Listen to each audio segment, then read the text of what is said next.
ووجدك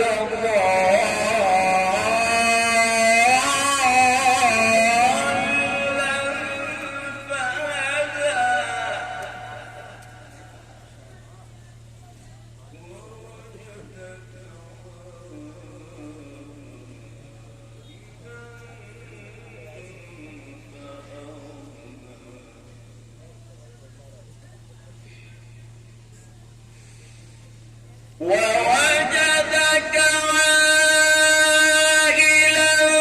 فأغنى فأما اليتيم فلا تقهر وأما السائل فلا تنهر وأما بنعمة ربك فحدث بسم الله الرحمن الرحيم ألم نشرح لك صدرك ما شاء الله ما شاء الله سبحان الله.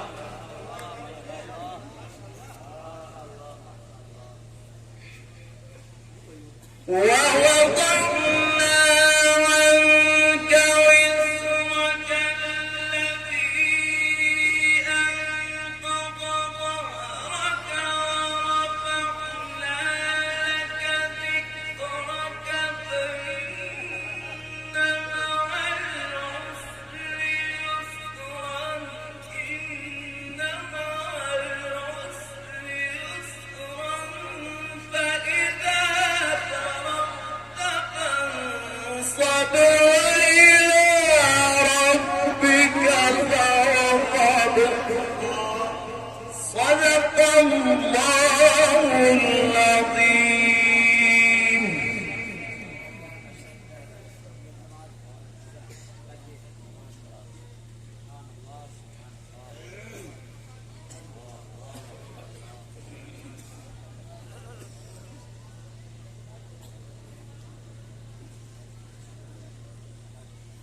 محترم حضرات،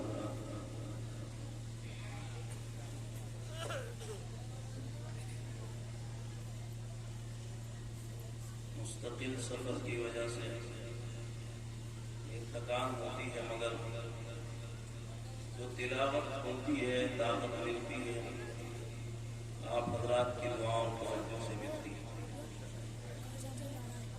कल भी दो जगह था, एक दोपहर एक जगह था। कुछ माइक ऐसे होते हैं वो थका देता है।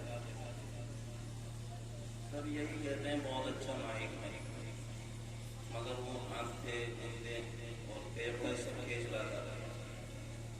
माइक नंबर अच्छा है 311, मगर ये है कि थोड़ा सा पुराना होने की वजह से एक माइक की जो कैपेसिटी होती है वो 3 साल चलती है।